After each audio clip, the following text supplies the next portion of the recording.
the title of this post is Arguing by Definition. So now we're getting into deep rationality because we're getting into the foundations of logic. What does deductive logic even mean? How is it useful?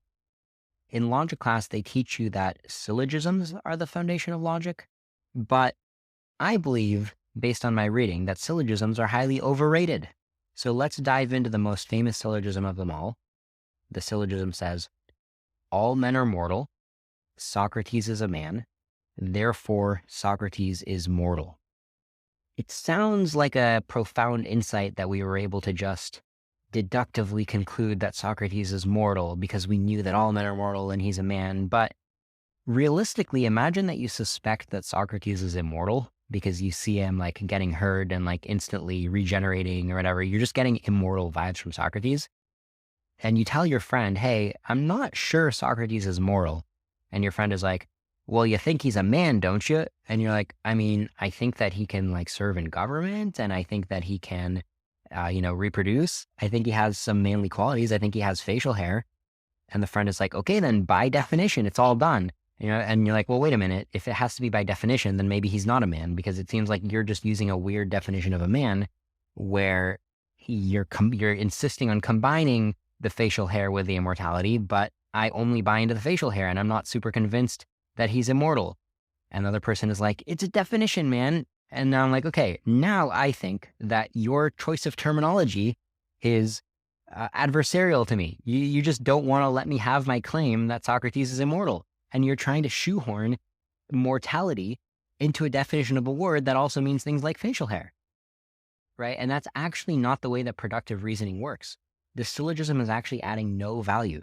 The only time that it's actually convincing to conclude that Socrates is mortal is if you already believed that he was mortal when you went along with the premise that he's a man, right? The syllogism is adding no other value. It's only convincing to people who thought that he was mortal in the first place. If you come into this syllogism suspecting that Socrates is actually immortal, and then you read, all men are mortal, Socrates is a man, therefore Socrates is mortal, it tells you nothing, because to the degree that you suspect he's immortal, you already suspect that he's not a quote unquote man by this pathological definition. So I hope that you are now becoming suspicious of the value of syllogisms as I've become.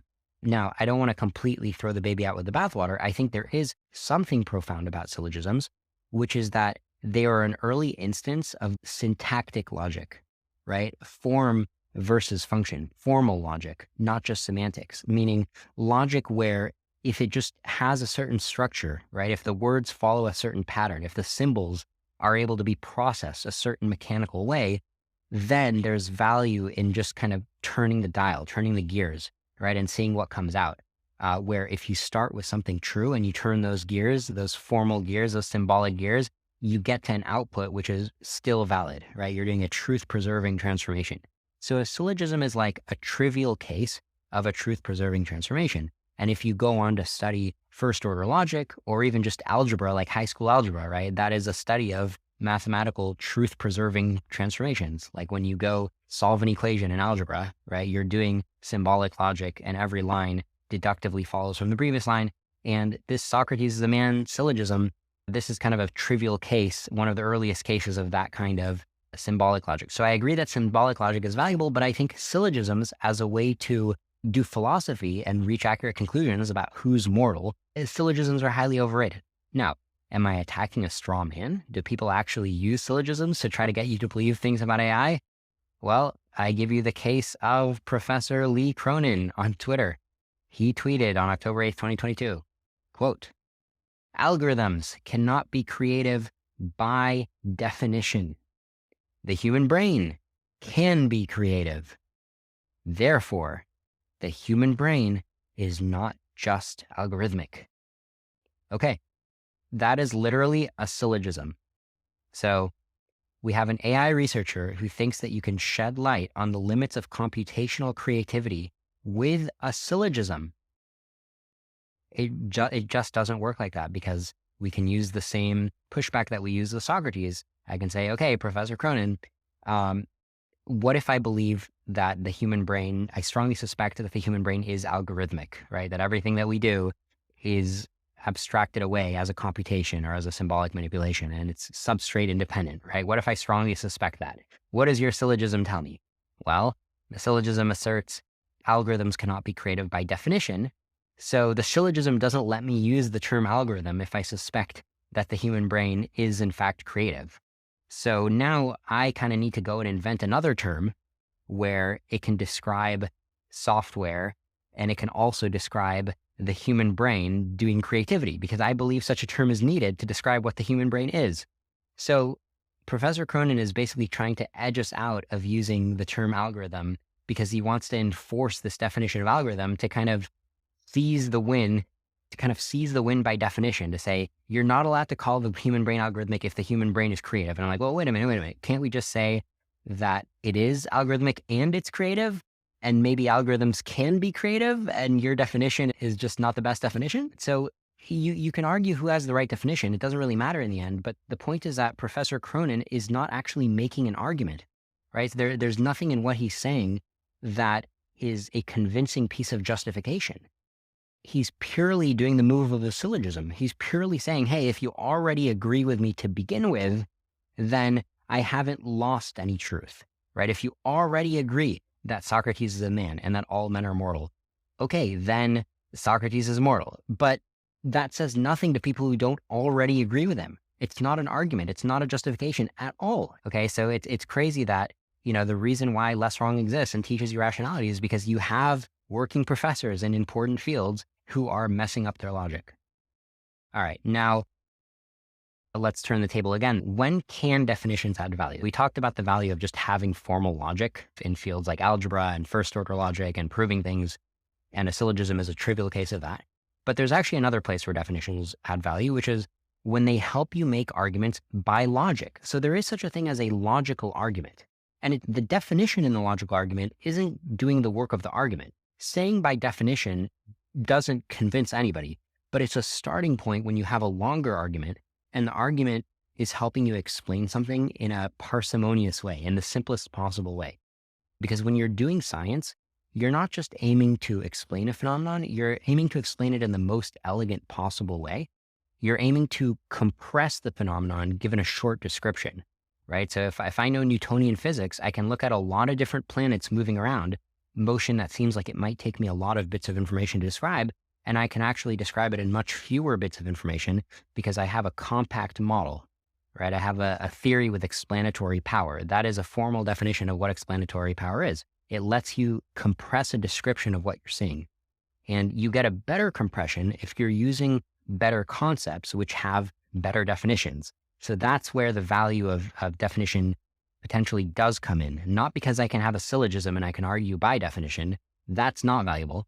But it is valuable when I'm like, let me teach you a term called optimization power. I have a definition of this term called optimization power, which we talked about in a different post, which is you can measure how well an agent is hitting narrow targets in the future. This is just a term that Eliezer made up, right? But the reason why the term is useful is not because he then tries to go argue by definition, but it's because it gives you a compressed understanding of what's going on and what to expect. It gives you a compressed understanding of why, in general, humans can out-engineer natural selection. It gives you a compact reason to suspect that a jet engine actually has a higher thrust-to-weight ratio than a bird, because you know that the engineer who made the jet engine is a higher optimization power than the natural selection process that made the bird. It has predictive power. It has the power to compress your insight about the universe. Like, how would I possibly know that a jet engine has a higher thrust-to-weight ratio than a bird? Where would I get that obscure piece of knowledge? Well, the answer is I derived it from my compact mental model because I understand the power of this concept of optimization power. It's a quality choice of definition that compressed my understanding of the universe.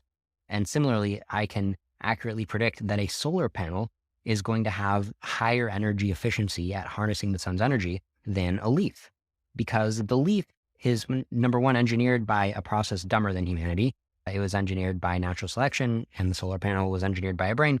And also because the leaf has to worry about, being a cell and using proteins and keeping the plant alive. And the human engineer just doesn't have those constraints. So if I compare two engineering problems and I compare the two engineers, the two optimizers, then I have an easy way to arrive at a correct prediction of which one is going to have better efficiency properties. And it is indeed the solar panel. Last I checked, solar panels today have about 10 times the power efficiency of leaves. Apparently the main reason is just because they're able to use more of the full spectrum of the sunlight. But why doesn't the leaf use the full spectrum? Like, there's no really good excuse. It's just under a lot of constraints, and its designer is not as smart as we are. Okay, a little bit of a digression, but I just wanted to point out what it's like when you have a definition that helps you compress information. That's the proper use of definitions, right? Words give you compact mental models, which is the objective of science. The whole project of science is to compress observations by having mental models with the highest possible explanatory power. So that is a successful use of science to output these good definitions that are incorporated into these useful theories. But it's not to argue syllogisms by definition. If that's all you're doing, then you're not doing science. You're just doing something useless that sounds smart because, Socrates, the Greeks, it's part of a tradition of logic that yielded a bunch of smart things, but it itself is not smart. It is fake.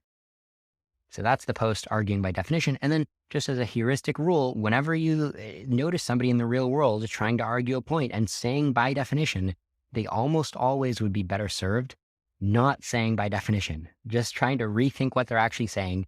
Just kill those words by definition and just be very precise about what you're actually saying. All right, if you have requests for other less wrong posts that you want me to riff on, just hit me up on Twitter.